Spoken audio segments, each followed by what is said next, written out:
Paul Craig Roberts está conosco. Bem-vindo, Paul. Welcome, Paul. Thank you. Obrigado, Nima. Paul,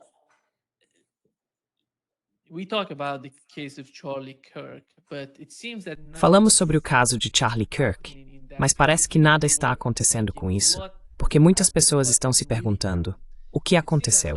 O que realmente aconteceu? Parece que com o passar do tempo, mais dúvidas estão surgindo. Muitas pessoas estão muito céticas em relação ao que está acontecendo, sobre o processo que está em andamento. Hoje, conversei com Derry Johnson. Ele disse que, com o rifle que dizem que Tyler Robinson usou, isso não seria possível, porque, daquela distância, destruiria o alvo. Não seria apenas um círculo aqui no pescoço, seria algo devastador, simplesmente esmagando o corpo. Qual é a sua caso de Charlie Kirk? What's your understanding of the case of Charlie Kirk? Well, as far as I can tell, there's no case Bem, against pelo que posso perceber, não há nenhum caso contra Tyler Robinson. E pelo que posso perceber, nós não temos nenhuma das informações relevantes. Nós nem sabemos se há uma ferida de saída, porque várias das teorias estão tentando explicar algo quando as autoridades não nos dão nenhum fato. É difícil. Mas algumas dessas teorias dependem da existência de uma ferida de saída, e nós não sabemos. Essas pessoas sabem de algo que nós não sabemos. Se não há ferida de saída, então não foi uma munição muito potente que foi usada. E o que é realmente intrigante é que ainda não temos nenhuma informação sobre se eles têm a bala ou não têm a bala.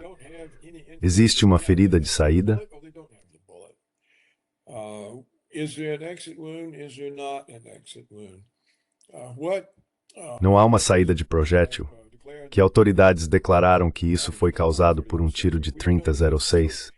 Nós não sabemos de nada, mas continuamos recebendo teorias, e algumas delas começam a fazer sentido.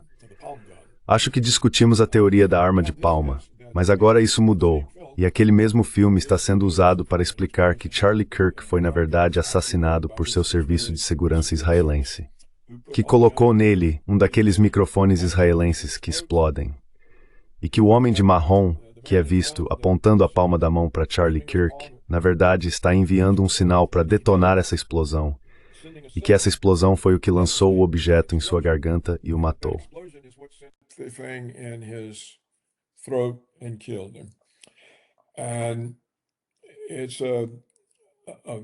E é uma análise muito detalhada porque aponta que o homem que supomos ter aquela arma de palma está instantaneamente do outro lado da grade. Ele não está nem um pouco atordoado ou chocado como todos ao seu redor. Ele está totalmente consciente, pula imediatamente a grade e desce até onde está o Charlie. A polícia não está controlando a cena do crime, e ele, junto com outras pessoas, parece estar policiando a situação, recolhendo qualquer evidência. Depois, em um vídeo, mostram que Charlie Kirk está sendo levado, não para uma ambulância, porque ele já está morto, mas para uma Suburban particular. O corpo dele é colocado em um carro particular e o homem de marrom entra junto com ele.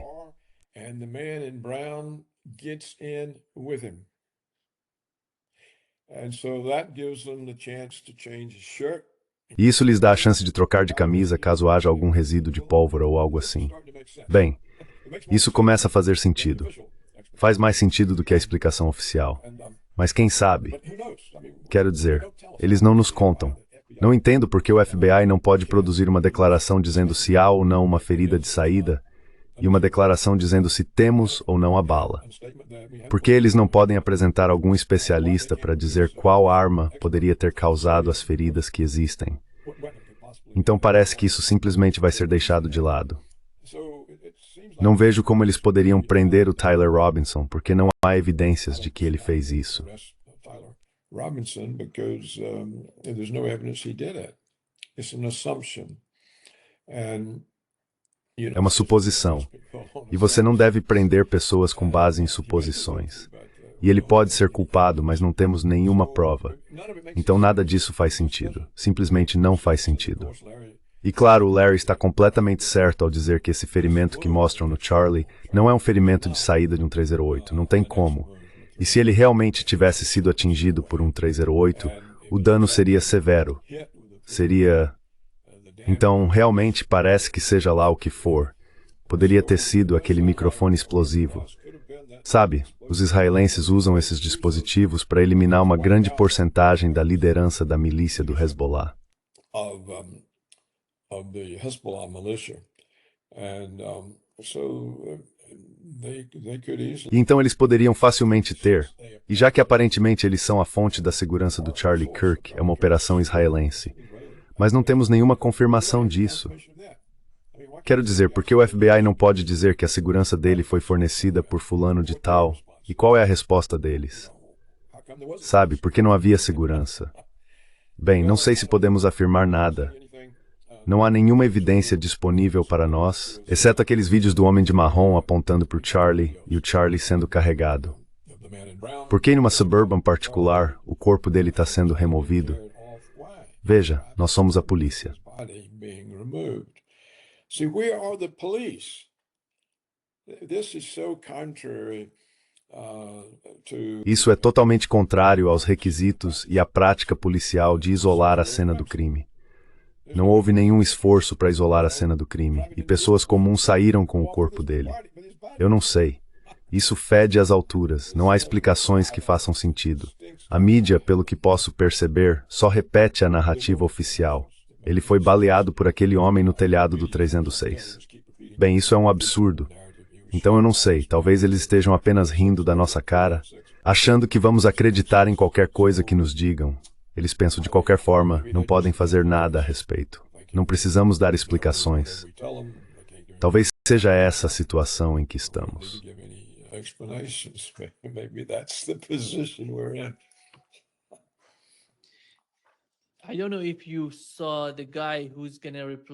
Eu não sei se você viu o cara que vai substituir o Charlie Kirk.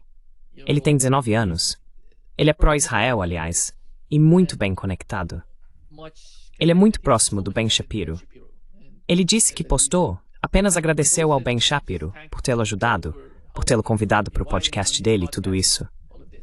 Mas afinal, Paul, eu não acho que o movimento que o Charlie Kirk criou possa ser de alguma forma remodelado por esses caras que estão tentando assumir o movimento, tentando redefini-lo, porque o movimento era muito baseado na personalidade do Charlie, nas qualidades do Charlie, na forma como ele se comunicava com os estudantes no campus. E eu não sei o quão capaz esse novo cara é, mas ele é totalmente pró-Israel. E eles estão tentando fazer o melhor para remodelar o movimento.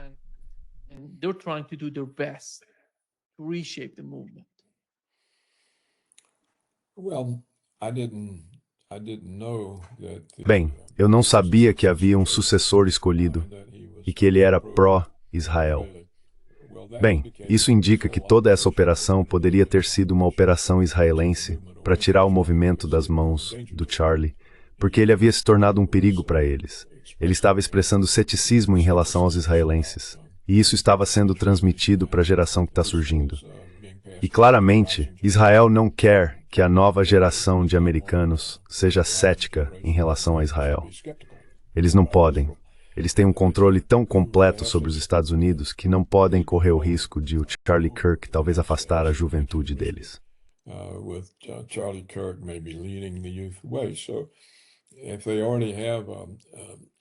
Então, se eles já têm um substituto israelense para o Charlie assumir o movimento, isso me parece uma evidência circunstancial de que Israel foi responsável.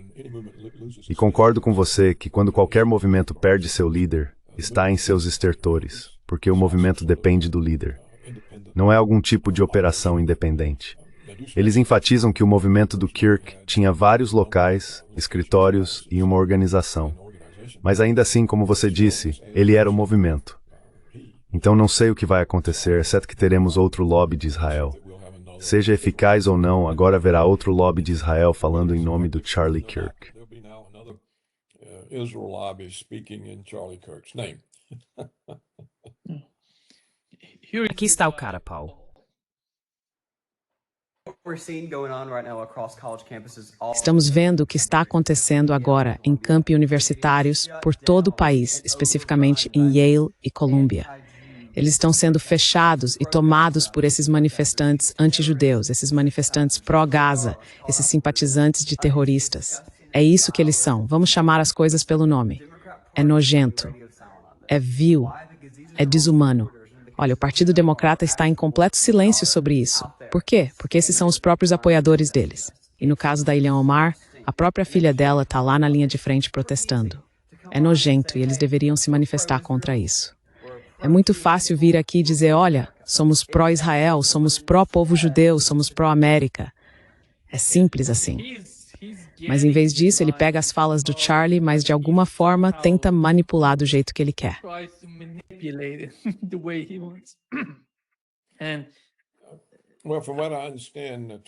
Bem, pelo que entendi, o Charlie havia mudado de opinião ou estava sendo crítico. E claramente essa pessoa não está. Então, se eu tivesse que apostar agora, diria que foi uma operação israelense para eliminar uma ameaça ao controle de Israel sobre os Estados Unidos. E você vê que esse controle está tão consolidado agora, não só com a eliminação de Charlie Kirk, mas há todos esses relatos, e o Tucker Carlson os leva a sério. Ele discutiu isso recentemente no programa do Glenn Greenwald. E o Tucker diz que o Netanyahu está por toda parte no Oriente Médio, se gabando de como ele tem o Trump completamente sob controle, que ele, Netanyahu, controla o presidente dos Estados Unidos.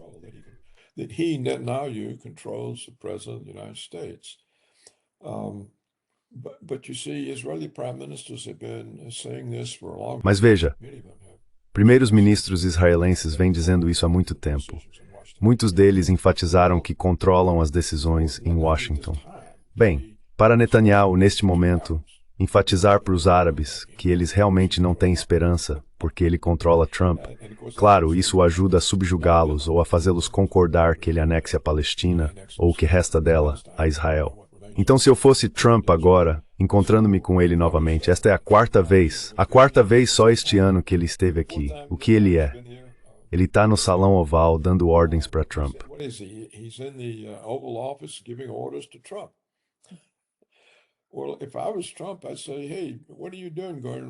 Bem, se eu fosse o Trump, eu diria, ei, o que você está fazendo por aí dizendo para todo mundo no Oriente Médio que você me controla? Se eu fosse o Trump, na verdade, eu nem o veria. Eu diria, deportem ele. Mas eu não ouvi o Trump desafiar as afirmações do Netanyahu de que ele controla o presidente dos Estados Unidos. Duvido que a mídia americana, NPR, CNN, qualquer uma delas, ABC, Fox News, New York Times, duvido que qualquer uma delas tenha noticiado essas afirmações que o Netanyahu anda fazendo no mundo árabe. Então os americanos não vão saber a menos que ouçam isso do Tucker.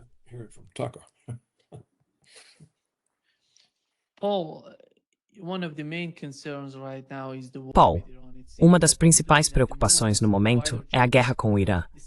Parece que, observando os movimentos dos caças, é o mesmo tipo de movimentação de antes do ataque ao Irã. Antes de Israel atacar o Irã. Parece que eles estão movendo os caças na Europa e ao redor do Irã. E o que é tão impressionante, Paul, é que eu estava assistindo a um dos ex-chefes do Conselho de Segurança do Parlamento iraniano. Ele estava conversando com a mídia iraniana. Era em persa. Ele disse que ele sabe que o Irã tem o poder de levar esse tipo de guerra ao Armagedon, e isso seria o fim. Mas eles não vão seguir por esse caminho. O Irã está preparado para isso.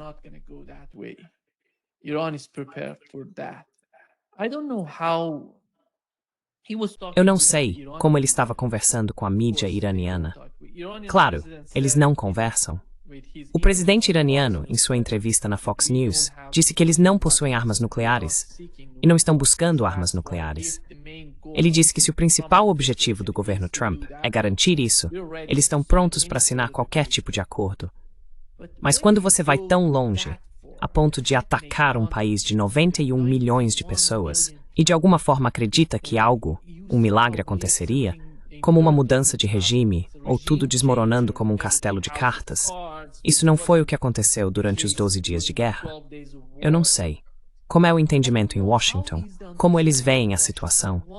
E por que eles estão tão nas mãos de Netanyahu em relação a uma nova guerra, caso sigam nessa direção com o Irã?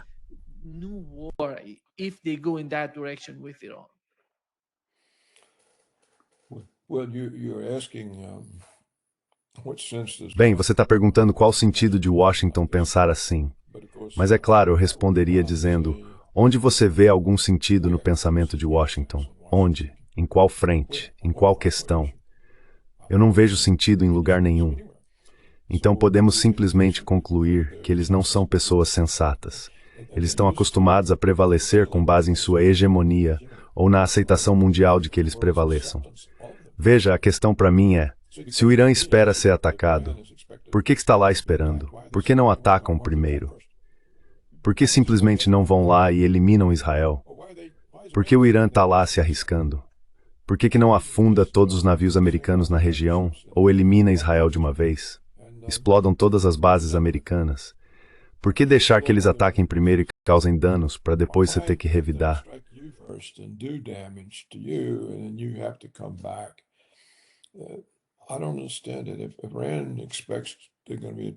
Eu não entendo isso. Se o Irã espera ser atacado, eles deveriam atacar primeiro. Eles deveriam ao menos destruir Israel. Eles podem fazer isso.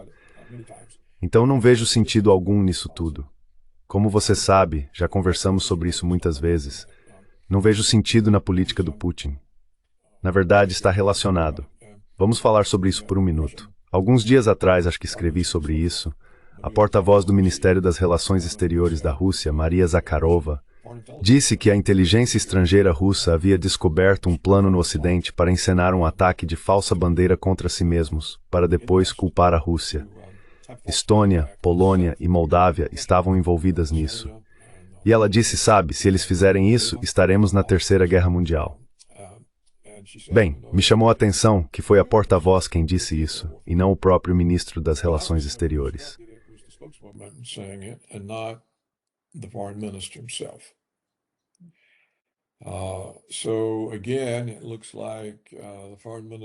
Então, novamente, parece que o ministro das Relações Exteriores realmente não quer assumir a responsabilidade pela situação. Então pediram para a porta-voz fazer isso. E aí começaram a fazer sentido os relatos falsos da Estônia e da Polônia de que aeronaves e drones russos teriam entrado em seu território, porque isso vai criando na mente do público, em todo o Ocidente, a ideia de que a Rússia está fazendo coisas agressivas contra eles. Assim, prepara-se o terreno para a crença de que a Rússia fez algum ataque contra eles, e tudo passa a parecer plausível.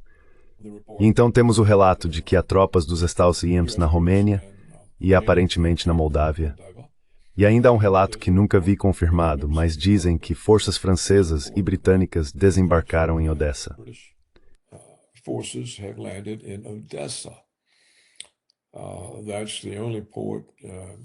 Esse é o único porto na Ucrânia que Putin deixou fora do controle russo.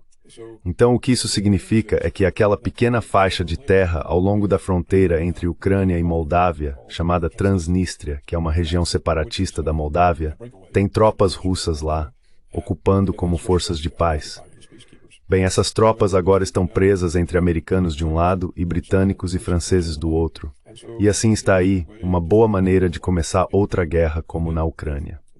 E então, se houver essa suspeita de um ataque de falsa bandeira nas regiões do norte, nos Balcãs, Polônia, então com que a Rússia se depara? Ela se depara com uma guerra convencional ao longo de uma frente de 1000 quilômetros.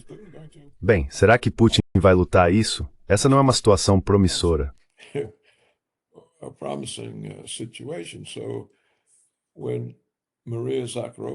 Então, quando Maria Zakharova diz que se houver esse ataque de falsa bandeira, isso significa a Terceira Guerra Mundial. E claramente os russos pretendem usar armas mais poderosas. Eles têm aquele novo míssil que é extremamente destrutivo, é tão destrutivo quanto uma arma nuclear, mas não tem... E como nosso amigo John Helmer diz, estamos aguardando um momento retumbante. Bem, talvez esteja chegando perto. Então, o que explica tudo isso? Porque, claramente, os governos da Estônia e da Polônia sabem que não há ataque russo. Por que eles estão nessa pretensão que os coloque em risco de receber um desses mísseis?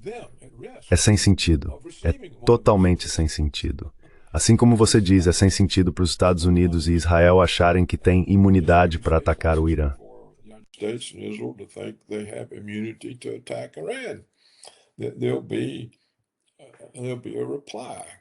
Haverá uma resposta. E a menos que Netanyahu convença Trump a usar armas nucleares, veja, por que Netanyahu está na Casa Branca agora? Para que ele precisa vir aqui? Tenho certeza de que tem a ver com um ataque ao Irã. E você pensaria que qualquer jornalista chegaria a essa conclusão e perguntaria à Casa Branca: Netanyahu está aqui com Trump, planejando um ataque ao Irã? Bem, ninguém vai perguntar isso a ele. Nenhum jornalista. É tão diferente do meu tempo. Quando eu era jornalista no The Wall Street Journal, por exemplo. Sabe, teríamos meia dúzia de pessoas lá perguntando: isso é o começo? Vocês estão planejando um ataque ao Irã? O que ele está fazendo aqui? Por que ele está aqui agora?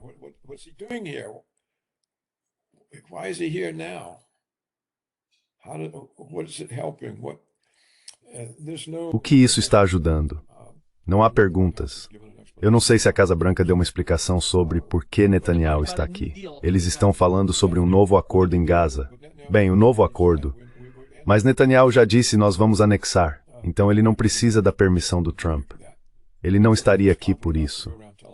Olha, se ele está confiante o suficiente para sair por aí dizendo ao que resta do mundo árabe que Trump está sob seu controle, que ele controla a América, então ele pode anexar a Palestina sem precisar da aprovação do Trump. Assim como ele atacou os líderes do Hamas no Catar, ele não pediu a aprovação do Trump. Depois, Trump disse que pediu só para encobrir que ele já não tem mais influência.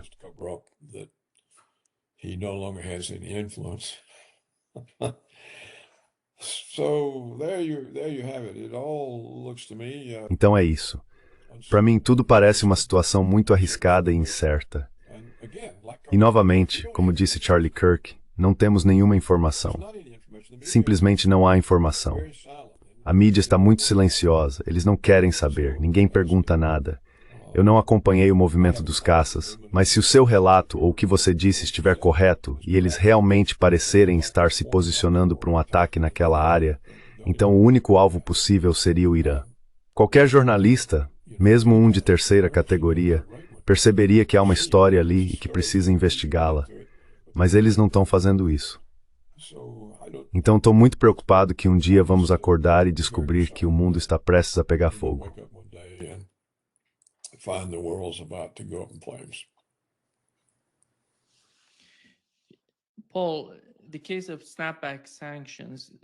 Paul, no caso das sanções de snapback, a Rússia já disse que não se importa com o que a Europa está fazendo junto com os Estados Unidos. A China tem uma posição semelhante. Eles chamam isso de ilegal e nulo. Como você vê isso? Você sente que a Europa está, de certa forma, perdendo tudo, Paul? Na Ucrânia, eles estão perdendo. No Oriente Médio, estão perdendo o controle da situação. Eles não têm uma posição sólida sobre Gaza. E temo que o mesmo vá acontecer com a China também. Eles vão perder a China em um futuro próximo por causa da forma como estão simplesmente fazendo tudo o que as pessoas em Washington, o establishment, estão pedindo para eles fazerem. Eles estão totalmente dispostos a sacrificar tudo na Europa em nome do establishment.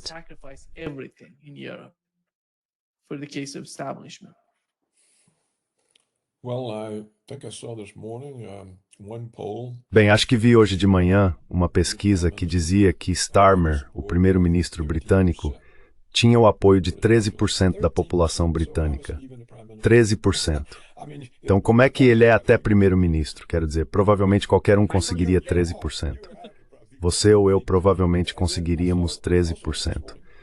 E também vi hoje cedo que o chanceler alemão tem 23%. Então, em que sentido ele é o chanceler da Alemanha? Só 23%. Como venho dizendo há muito tempo, os políticos europeus não representam as nacionalidades étnicas que compõem esses países. O chanceler alemão não representa o povo alemão. O primeiro-ministro britânico não representa o povo britânico. Eles aprovam ele com 13%.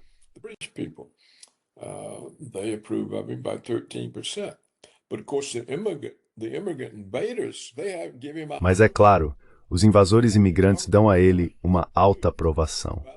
Starmer é aprovado pelos invasores imigrantes, mas não pelos próprios cidadãos. Então, quando você tem países que elegem líderes nos quais não confiam, qualquer coisa pode acontecer. E pelo que posso perceber, a força efetiva é o dinheiro. Então, qualquer líder que receber uma oferta de dinheiro vai aceitar. E o que ele faz? Ele faz qualquer coisa para conseguir isso. E assim, vender o país se torna rotina. O povo é traído e os governantes vão embora com sacos de dinheiro. Quero dizer, lembre-se do primeiro-ministro britânico, o último líder trabalhista, Tony. Você sabe de quem estou falando. Enfim, da última vez que ouvi falar, ele valia alguma coisa. Anyhow, the last I heard, he was worth something like. Tony Blair. You're talking Que?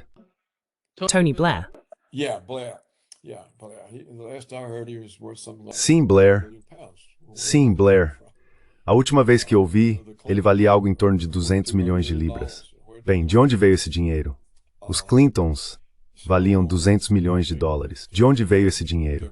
Então, eu acho que eles são comprados, eles simplesmente são comprados e servem a quem os paga. É assim que os Estados Unidos controlam os países, simplesmente pela liderança. Então, o que isso realmente significa é que ninguém está pensando nas questões sobre as quais você está perguntando. Os governos, eles não estão preocupados com isso. Eu vou receber meu dinheiro, você vê isso em toda a sociedade. Olhe para as corporações. Com que as corporações estão preocupadas? Vamos receber o bônus trimestral? What are the corporations concerned about? Are we going to get the quarterly bonus? Are we going to get the quarterly bonus? And Vamos receber o bônus trimestral. E eles não pensam se ainda vai existir uma empresa aqui em 2 anos. Então, acho que suas perguntas são difíceis de responder, porque partem do pressuposto de que existe uma inteligência operativa tentando produzir um bom resultado para a sociedade ou para o país. Mas esse é um modo antigo de pensar. Fui criado pensando assim, mas já vi o suficiente, não acho que isso funcione mais. Não acho que existam mais políticos ou líderes, como são chamados, que estejam tentando produzir um bom resultado para o interesse público. Eles estão usando o governo para obter um bom resultado para si mesmos. E, portanto, a maneira como eles abordam os tipos de questões que você está levantando é como eu saio disso com mais dinheiro. E assim, não existe nenhum pensamento. so there isn't any thinking. There's just an agenda. And Existe apenas uma agenda e todos a servem. Em troca, recebem dinheiro. Então acho que é isso. E a agenda parece ser a dos neoconservadores, os neoconservadores sionistas. Eles estão conduzindo a agenda, hegemonia militar americana a serviço de Israel.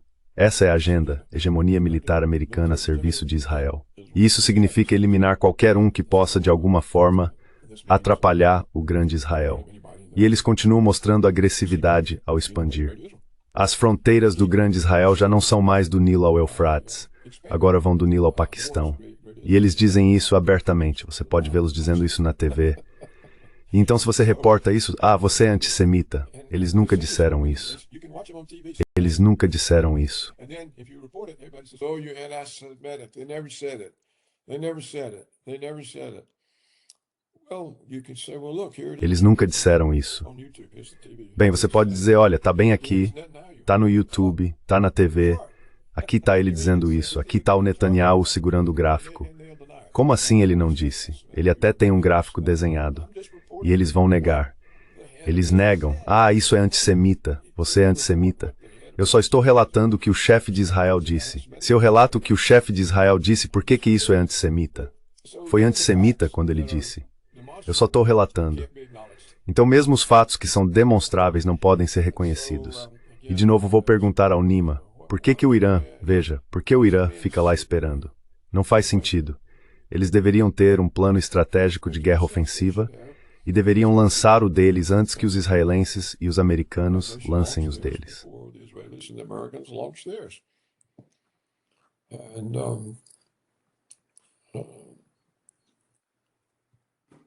I've never understood why all the Arabs, all the Eu nunca entendi por que todos os árabes, todos esses anos, desde 1947, nunca fizeram nada. clean them out village by village. Nunca entendi por que os palestinos nunca fizeram nada e simplesmente deixaram os colonos israelenses expulsá-los, vila por vila, ao longo de todos esses anos, mais de 70 anos. Os judeus vêm expulsando os palestinos, vila por vila, olival por olival. Eles nunca se uniram para impedir isso. Em certo momento, eles eram muito mais numerosos que os judeus. Gay to restore as vilas, so it's just as some guerras e taram a border. E por competitados. Gave up and left and went into refugee camps. And I don't, if people won't fight E você sabe, se as pessoas não lutarem por si mesmas, então não podem sobreviver. E os países árabes fizeram a mesma coisa. Eles ficaram lá. Primeiro, deixaram os Estados Unidos iniciarem uma guerra entre o Iraque e o Irã. Ambos os governos caíram nessa. Por quê? Porque, afinal, os governos do Iraque e do Irã disseram: ah, sim, deixem os americanos nos usarem para nos destruirmos mutuamente. Não faz sentido. E então o Afeganistão foi atacado pelos americanos e todos ficaram parados. Depois foi o Iraque, enforcaram Saddam Hussein e todos ficaram parados. Depois foi Gaddafi na Líbia, depois foram os muçulmanos negros no norte da África, Somália, Sudão, depois a Síria de novo, e finalmente eles conseguem a Síria. Syria again, and finally they get Syria, and the Russians walk away from Syria. E os russos se retiram da Síria depois de defendê-la com sua força aérea. Foi o Putin quem impediu a invasão que Obama estava tentando lançar contra a Síria ao colocar a força aérea lá na manhã seguinte. E então ele simplesmente vai embora, e a Síria se perde. É simplesmente extraordinário. Então, claro, ajudamos Israel a assassinar líderes iranianos. Você sabe, aquele líder da Guarda Revolucionária, acho que foi um assassinato americano. Não foi o Trump. No primeiro mandato do Trump. Qual era o nome da Amber? What was that general's name? Soleimani. Yeah. I think that was a Trump assassination. Sim. Eu acho que aquilo foi um assassinato ordenado por Trump. Mas fizemos isso por Israel. Por que Trump precisava assassiná-lo? Porque Netanyahu mandou. Então veja, Netanyahu não está mentindo quando diz que tem essa influência.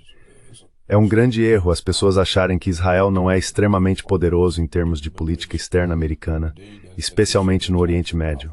Na verdade, como já dissemos muitas vezes, eles são poderosos em tudo. Estudantes americanos que protestam contra o tratamento dado por Israel aos palestinos são expulsos da escola. Se você faz boicote a Israel, seja de importações, exportações ou investimentos, você não pode fazer negócios com o Estado. Então Israel consegue até que governos estaduais americanos aprovem leis para que pessoas que criticam Israel sejam punidas de formas comerciais.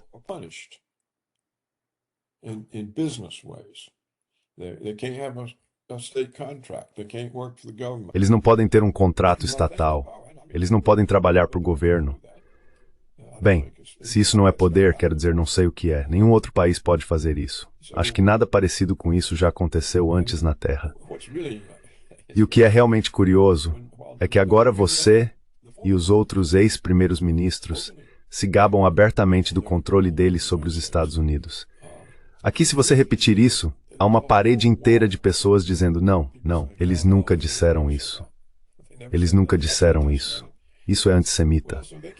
Então eles são tão poderosos que podem declarar algo e se você repetir, uma tonelada de tijolos cai sobre sua cabeça. Então para eles é verdade e mentira ao mesmo tempo. Agora, como isso pode acontecer? Bem, claro, uma razão é que vocês não têm mídia.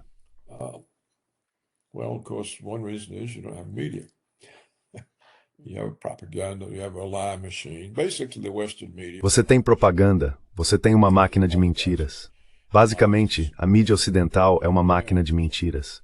Tudo que ela faz é mentir para apoiar as narrativas dominantes. E esse é mais um motivo pelo qual não pode haver respostas para sua pergunta. Porque ninguém vai fornecer nenhuma informação, ou confirmar, ou refutar nada. Existe uma narrativa, e é isso. E se você divergir da narrativa, você é um teórico da conspiração, e não vale a pena ser ouvido. E a pressão dos pares funciona mesmo. A maioria das pessoas não tem força emocional ou mental para se posicionar e acreditar em algo. Elas querem estar com a maioria. No que você acredita, ok. E você no que acredita, ok. Você se cerca. Você não quer ter uma crença que precise defender. Então você adota dos seus pares. A maioria das pessoas faz isso.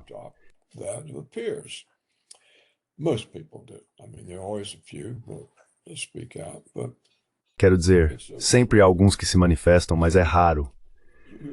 Então você faz as perguntas que deveriam ser debatidas publicamente em todos os lugares na mídia, e a mídia deveria estar fazendo essas perguntas. Eles certamente deveriam estar perguntando o que Netanyahu está fazendo na Casa Branca agora. Eles estão planejando um ataque ao Irã? Não sei o que mais poderiam estar fazendo. E quanto aos fatos e à praticidade, a Palestina já está anexada, não está? Quero dizer, não há nada. Gaza, como está atualmente, não pode sobreviver. Não há infraestrutura, não há hospitais, não há água, não há onde morar, não há comida. Tudo está destruído. E a Cisjordânia, não existe mais uma Cisjordânia. Existem alguns pequenos pontos de assentamentos isolados que os colonos ainda não esvaziaram. Mas não existe mais uma Cisjordânia.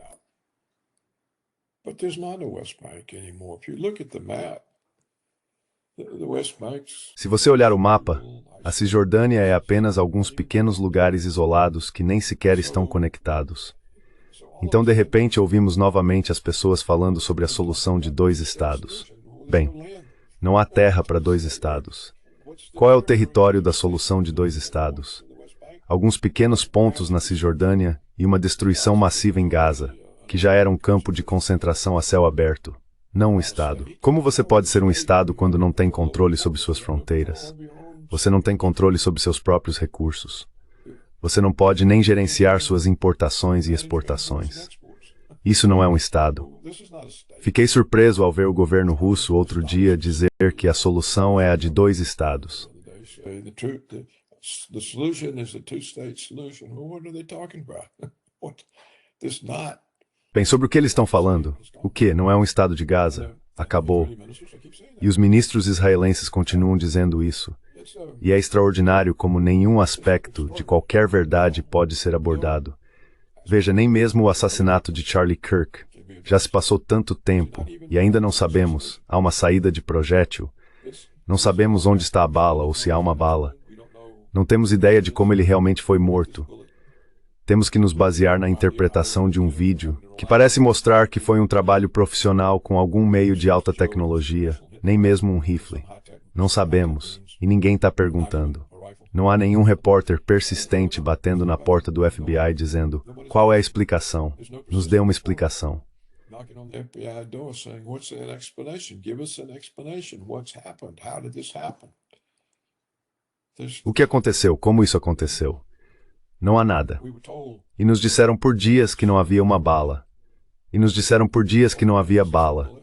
E então nos dizem que o cirurgião afirma que não há ferida de saída. Demoraram dias para descobrir que não havia ferida de saída? Bem, nesse caso não houve autópsia. Aparentemente não houve nenhuma. E um grupo de pessoas que não eram policiais levou o corpo embora em uma Suburban.